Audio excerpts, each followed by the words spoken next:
Hello, I'm Dominic Candeloro, and I represent the Italian Cultural Center, Casa Italia in Chicago. And we're really pleased to present this program today. We handle the cultural aspect of the programming for Casa Italia, and our motto is Save Our Stories. And we every year have an IA Literati event where we invite local authors to present their materials for appreciative audiences. And we're really pleased to have today Lindsay Marie Morris, who has written a book based on saving our stories. It's based on a true story that happened in her family. It's called The Last Letter from Sicily, and she's going to be talking about that today. And she has another book coming up, Beneath the Sicilian Stars, which is similarly based on family stories. And so we're really happy to present Lindsay today. She is a graduate of Milwaukee College with an Marquette. Marquette. Okay, great Marquette College, and in communications, and she has been communicating. So, without any further ado, Lindsay Marie Morris. Thank you. So I'm going to share my screen here to just give you a little bit more about myself. So here I am.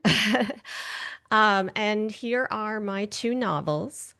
As Dominic mentioned, today's focus is The Last Letter from Sicily, but I'm also excited to introduce Beneath the Sicilian Stars. The Last Letter from Sicily is inspired by the true story of my grandparents who came from Porticello to Milwaukee. And before that, they were separated during World War II. The Beneath the Sicilian Stars goes into paperback on Monday, so mark your calendars. And here's a little bit more about me. I am a novelist and a journalist, and I, as Dominic mentioned, graduated from Marquette, where I studied journalism and majored in communications. I began my editorial career at Shape magazine before branching out into digital media and then nonprofit communications. My work has appeared in Forks Over Knives, the Chicago Tribune, and numerous other publications. And yes, I am half Sicilian. My debut novel, The Last Letter from Sicily, was published in January by Storm Publishing, and it traces the World War II era story of love, resilience, and family secrets across continents and generations. My second novel, Beneath the Sicilian Stars, which publishes in July but actually goes on sale on Monday, is also published by Storm Publishing, and it returns to the same moment in history, but it follows a different cast of characters whose lives are forever changed by a wartime promise, a buried truth, and the enduring pull of home. So here's the last letter from Sicily. And for those of you who know how to use QR codes, you can just scan that code and it will bring you to the book. You can also visit my website at lindsaymariemorris.com. And I thought I might share with you a passage from the last letter from Sicily. I'm going to do that. And at the end, I'll be happy to answer your questions. So here we go.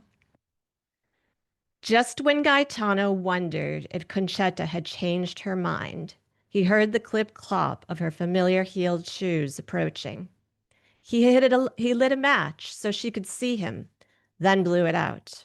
She skipped toward him and he laughed. He took her into his arms and inhaled her scent. "What's this?" he asked, gesturing to her burlap bag. "I thought we could enjoy a toast on the rocks." Concetta opened the bag and produced two goblets. You stole those from the church? No, silly, they are my parents. But who will we toast with? What will we toast with? I know a tabacceria where we can find something, she said. And so he brought her to his mother's store. It was nearly midnight and no one else was on the street. He fiddled with the chain and unlocked the gate before pulling up the accordion-style door. Will an aranciata suit you? He asked with a smile, lifting a small bottle from the refrigerator box. Si, Signor Aliotto. You know what they say. In aranciata veritas. In aranciata there is truth. She laughed. Who says such a thing? The makers of aranciata, of course, he said before reaching for a half-eaten baguette. Oh, and we cannot forget the bread. One must break bread after a toast. He spotted a woolen blanket and tucked it under the other arm. They carried their picnic items down the winding, narrow street, under the moon's soft light, following the path to the port. Fishermen were already singing O Sole Mio when they arrived. The two spread the blanket on their favorite rock, which was large enough for them to sprawl out easily, and they promptly did just that. We need a toast, Concetta said, pulling out the goblets as Gaetano opened the soda. To tomorrow, he said. May your passage to America be safe. It hit him. This was the last time he'd see Concetta, perhaps forever. But he couldn't let that be true. And then he noticed she was crying. He softly brushed a tear from her almond-shaped brown eye and cupped her round cheek. Shh, he said, drawing her close. It will be okay. We will be okay. Ad astra per aspera. To the stars through difficulties. He realized that he too had tears in his eyes. They held each other tightly on the cold rock and said nothing for a long time. Then a fisherman's voice cracked, and the two laughed. Yes, she said, taking a large gulp of the soda. We will be okay. And you will be back soon, he said, realizing he was reassuring himself too. See, she said, soon. Then they heard a loud boom. It startled them, and they turned toward the sound to see sparks raining down from the sky. Fireworks, Gaetano pointed to the boat where amateur pyrotechnics were being set off. The two watched as men lit the fuses of another batch of fireworks and sent them sailing into the air. Gaetano could feel the vibrations across the rock as the fireworks sizzled and popped, and he could smell the sulfur scent enveloping them. This was their moment. Only they mattered, and he wanted to hold on. Gently, he took Concetta's hand and he squeezed it. He drew her onto his lap and he held her tight while nuzzling her neck. The sky lit up red, green, and white, and he knew they'd both remember this night forever. They watched as each set of fireworks outdid the one before, popping and hissing and booming into the sky. And then it was quiet. Motes of dust fell, illuminated in the glow of the nearly full moon. Bravo, shouted Gaetano, clapping, and she joined him. Of course I planned this, Gaetano said with a wink. Nonsense, she laughed. Their eyes met and he pulled her in for a kiss. Her lips were soft and her body was warm in the cool night. To us, she said, standing as she held her goblet toward the moon. He touched his goblet to hers. To us. He walked her as far as the block before her house. He didn't want to risk being seen by her father. She didn't need that on her last night. Wait, I almost forgot, he said, fishing for something in his pocket. I have something for you. She smiled as he placed a slim wooden box in her hand. Thank you. She opened the box and ran her finger across the pearlescent green surface of a fountain pen. A practical present, he said. It's almost too beautiful to write with, she said. Well, I hope you will use it. Of course I'll use it. The postman will be busy with all the letters I plan to send. She kissed him one more time before placing her hand on his cheek and looking him in the eyes. Arrivederci, she said. I'll see you soon, he said. And he watched her walk away, her shadow stretching across the alley until he could see it no more. So that was a taste of the last letter from Sicily. And here is Beneath the Sicilian Stars. And that QR code will take you right to the book. And you can also find more information on my website. And you are among the first to hear a passage from this book because it hasn't even released yet. On Monday, it's going to be available for paperback ordering. So this is for you. Chapter 1, December 7th, 1941, Pittsburgh, California. Static crackled through the aging speaker as Annalisa Aiello's father, Vincenzo, turned the radio dial in search of the right station. The soft orange glow of the vacuum tubes was almost too faint to be seen in the late Sunday morning light. The sun poured through the window, reflecting off the glass, covering their family portrait. Annalisa and Papa gazed out with deep-set eyes above chiseled cheekbones, while her older brother Mario's features favored those of her mother, Maria, with a more pointed chin. His face was distinguished by a pencil eraser-sized mole on his left cheek. Together, they smiled broadly in that bittersweet moment just before they said their goodbyes. The photograph was taken with Mario's box camera on the day the Aiellos sent him off with the Navy to Honolulu, so far from the only home he'd ever really known. It was a world apart from what was sometimes a challenging life in the East Bay city of Pittsburgh, California, where Annalisa had grown up. Her parents had arrived 2 decades earlier, fresh from Italy with baby Mario in tow. The dial landed on the right frequency, and Annalisa heard the familiar sing-song jingle of the Jell-O Show, starring Jack Benny.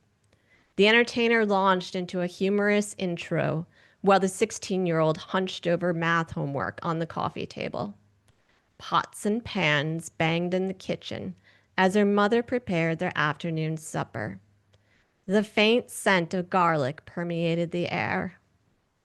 Annalisa scribbled answers to the various equations, some more challenging than others. But half of her attention remained on Benny and the program she hated to miss. About 15 minutes in, she set down her pencil and leaned in beside Papa, who laughed heartily as Benny acted out the parts of Dr. Jekyll and Mr. Hyde. It was a spoof on a film she and her father had seen downtown at the California Theater. She remembered how Spencer Tracy had acted out the different sides of the composite figure. Hyde was unpredictable and critical, while Dr. Jekyll was gentlemanly and charming. In a funny way, the duality reminded her of her mother. There were rare moments when Mama smiled in wistful reflection, channeling her memories of growing up in Isola della Femmina, Sicily. It was in these instances that Annalisa would learn things, like how her mother grew up surrounded by the aroma of her own father's fresh-baked bread and helped fill cannoli for his bakery. We used fresh sheep's milk ricotta, so we really could only make them in the winter months. Mama had once recalled with a softness in her voice. That was back when we didn't have refrigeration.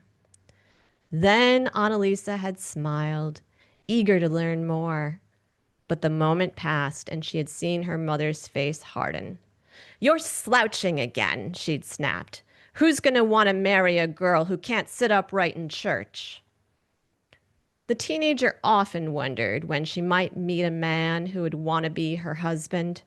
Several boys had interested her over the years, but those were crushes, really. While she chatted with her classmates, those who sat on her sides, she never spent time with them outside of school. She didn't dare bring anyone home for fear of what they'd think, how they might judge her immigrant parents. She glanced at her father, who was so absorbed in the program. At least he spoke English, unlike her mother. Still, his thick Sicilian accent sometimes clouded his words, leaving store clerks and church parishioners staring without comprehension. Worse still were the laughs and the name-calling of neighborhood children that still haunted her dreams. She thought about it as the laughter rang out in Benny's studio audience. But then something peculiar happened. Benny was cut off mid-sentence by another man's clipped voice, which suddenly took command over the airwaves. "We interrupt this program to bring you a special announcement live from Honolulu, Hawaii. We have witnessed this morning the severe bombing of Pearl Harbor and the attack on the city of Honolulu by the Empire of Japan. There has been serious fighting in the air and sea. More than 350 men have been reported killed by a direct bomb on Hickam Field. Witnesses report at least 3 ships were attacked, and the USS Oklahoma was set afire. This is a developing story." Benny's monologue resumed, along with the laughter. It was as if the whole event hadn't happened. But at that same moment, Annalisa's pale brown eyes met those of her father. Something terrible had happened in Honolulu. So by the way, you can sign up for my newsletter. That's where you can go. And I am happy to take your questions about either of these books or anything else. Which parts are the true parts? So, the Last Letter from Sicily is inspired by my grandparents' story, and their names were Concetta and Gaetano.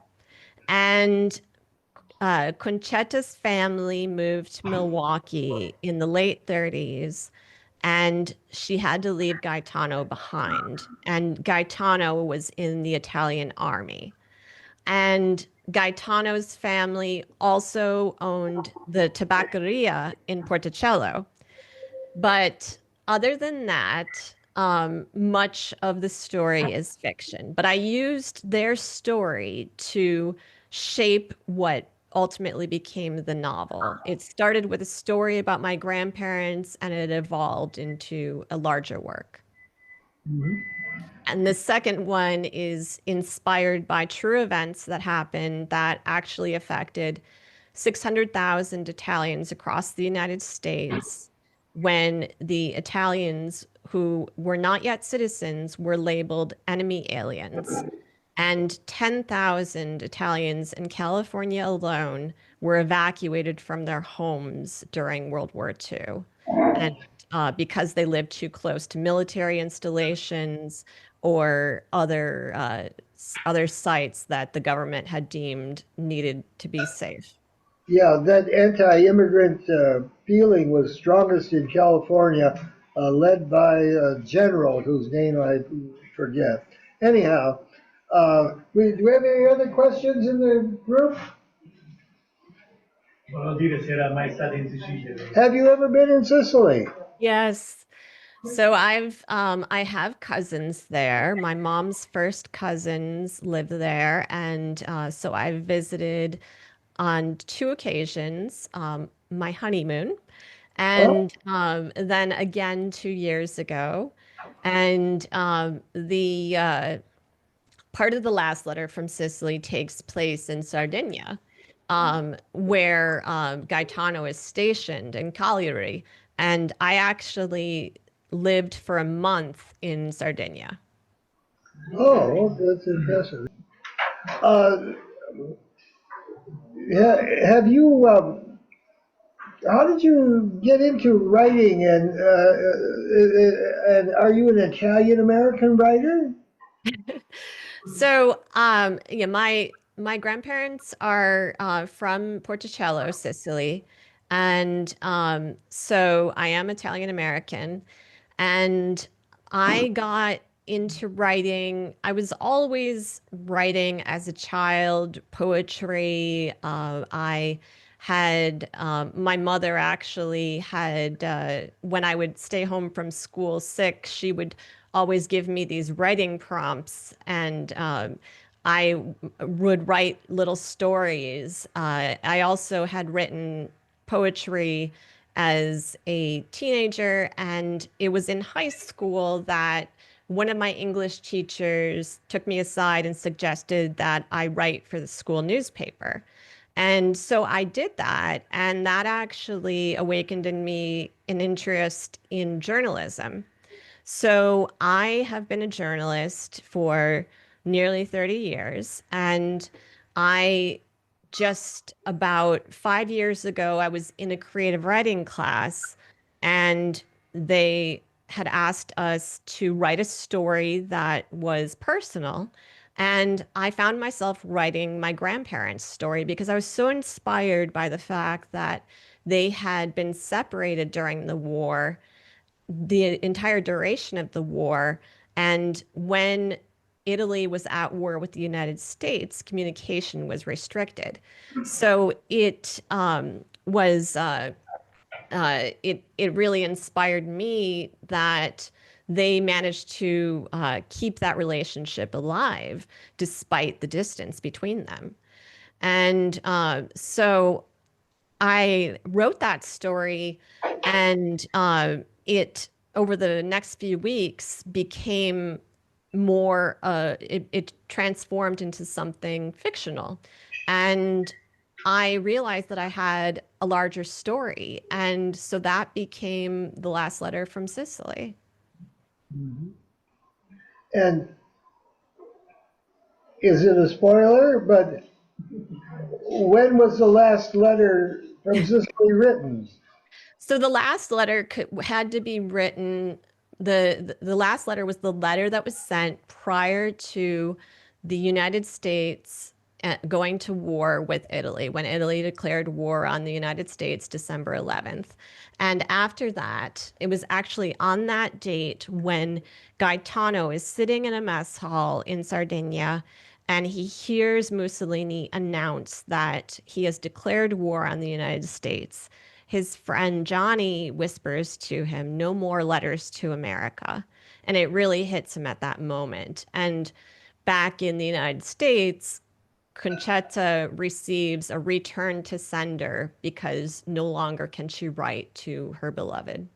Oh, okay. I hope that wasn't a spoiler, but and, Well, I think most people who know the history of when Italy went to war probably wouldn't be a spoiler for them. mhm. So, did you grow up in an Italian neighborhood, or what was your sense of being Italian? What was it as you grew up? So I grew up in Racine, just north of you all, and Okay. I but we were very close with my grandparents, my Sicilian grandparents, and we would go there nearly every weekend when I was a child. And my nonna would play the Italian radio program, and she'd request songs and have them dedicated to us. She would cook the big Sunday pasta dinner. And we would sit in the living room and we'd play Scopa. And then on holidays, there were, of course, the cookies, and New Year's Eve, there was the octopus. And so it was despite the fact that growing up in Racine was not necessarily an Italian experience, I definitely had the exposure to my culture thanks to my grandparents and being so close with them, and also my great aunt Josephine. Hmm. Any kind of Calabrian connection? I don't have any Calabria connections. However, I there were a lot of Calabresi in Racine. Yeah, that's mentioned. That's the reason I mentioned it. Yeah. So, what you worked with magazines and that sort of thing, and in the travel writing, did that coincide with your novel writing? So, as a journalist, so my first job was in magazine publishing. I worked for some trade publications in New York, and then I got a job at Shape magazine as an editor, the travel editor. And one of the things that and I still write for publications, one of the things that I've learned through journalism is how to take some facts and shape them into a story that is something that helps people better relate to the event. And in the case of travel, you're really relying on the sensory details, which is so critical in novel writing. And so I do believe that my background in journalism has helped in many ways with shaping me as a novelist. And I think that it also with the when I write health and nutrition, I'm taking very dense subject matter research from studies and I'm distilling it so it's relatable to the audience. And so that also helps. And so, when you're writing a scene, you imagine what were they hearing, what were they seeing, what were they feeling with their touch, where was her hand and where was his hand, and I always wonder about that part. Yeah, yeah, yeah. You have to almost act it out as you're writing it. Yeah, it sounds good. Sounds good, like fun. Do you enjoy writing? Oh, yes, yes. And it doesn't come easy. I So one of the things that I do, it doesn't always come easy, but I make a commitment that I am going to write at least 500 to 1,000 words a day while I'm working on a novel. And then I ultimately often exceed that goal. And so I will write for about 2 hours, take a break, hit the gym, and then come back and work another 2 or so hours. And sometimes I end up working the entire day using that formula. And so when it came time for the first book, I had actually gotten when it was accepted by a publisher, Storm Publishing, they offered me a 2-book contract. And so I had 6 months to write my second novel. So it was really like a workout. I had this routine that I had to follow in order to make sure that I was going to be able to finish on time. Well, for anybody out there who is a writer and maybe looking for a publisher, how do you find a publisher anyway? What was your process? So it involves a lot of research, and I there are a lot of publishers out there, and so you really have to do your homework to make sure that you're finding someone that's reputable, and knowing that it's going to be a publisher that is going to be supportive and market you the way that you need to be and provide things like beautiful book covers. So it involves Doesn't pitching. just Yes. So it definitely. involves pitching yourself and writing letters to, in in many cases, you're approaching an agent. And once you secure an agent, the agent shops you around to publishers. in my case, I managed to find a publisher directly who actually was interested in my work without an agent. And so I've worked with them directly. But it can be a challenge to set up that relationship. But there it's through a lot of perseverance that you can actually make it happen.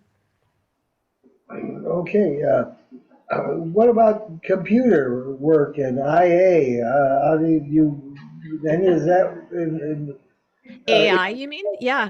Artificial intelligence, it's interesting because I do notice that there are novels that are being written by AI that you see sometimes on Amazon that come up in the rankings as just the same author has put out 20 books in 1 month, and you realize that it's not a real author, that it's actually artificial intelligence.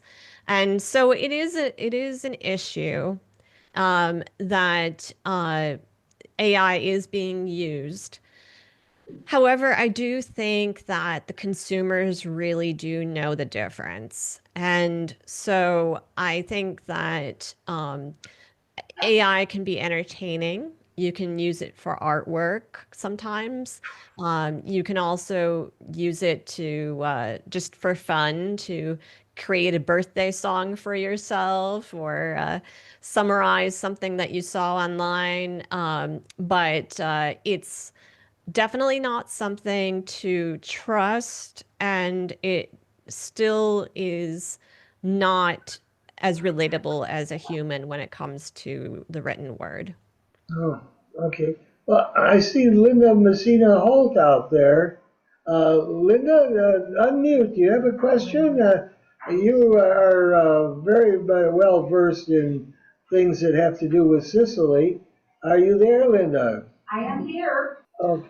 Um, Okay. yeah, I like anything about Sicily, so I can't wait to get a copy of your book and take a look at it. Right now, I'm reading Fortunate Pilgrim because they're going to have a talk on that pretty soon. And I read it before and I don't remember hardly anything. And I also saw the TV show many years ago, and I'm like, man, my mind is gone. The TV show was a disaster, but the book Yeah, is very good. The mother yeah. wins everything. The one thing I remember about that, and this isn't your story, it was I thought one of the children asked the father why they left Italy or Sicily, and my recollection was they said that they were starving, but I have not found that in the book. So maybe it was on that goofy TV show. Uh, well, yeah, maybe. So, uh, what was your? Have you read Italian American writers at all for inspiration? Yes, Lisa Scotolini is an inspiration. She often writes thrillers, but she wrote a historical novel a few years back called Eternal, which is beautiful, and I recommend it.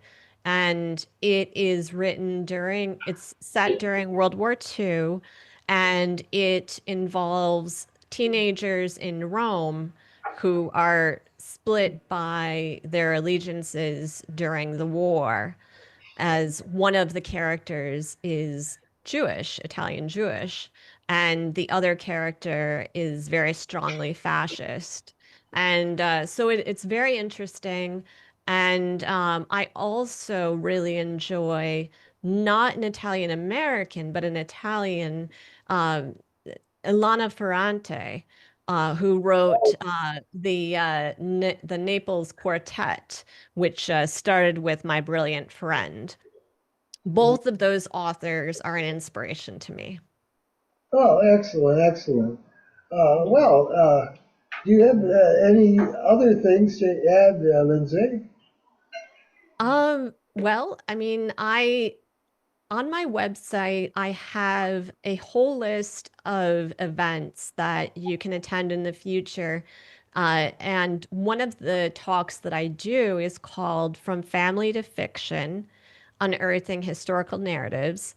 And I actually take people who are interested in writing their family history and writing it, being inspired by it to write historical fiction.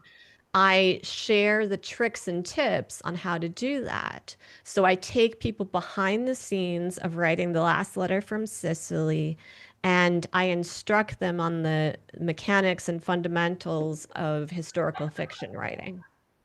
Oh, excellent, excellent. Well, stay in touch, and we've got the information about the book, The Last Letter from Sicily, and then the title of the book that's coming out is Beneath the Sicilian Stars. Beneath the Sicilian Stars. So Yeah.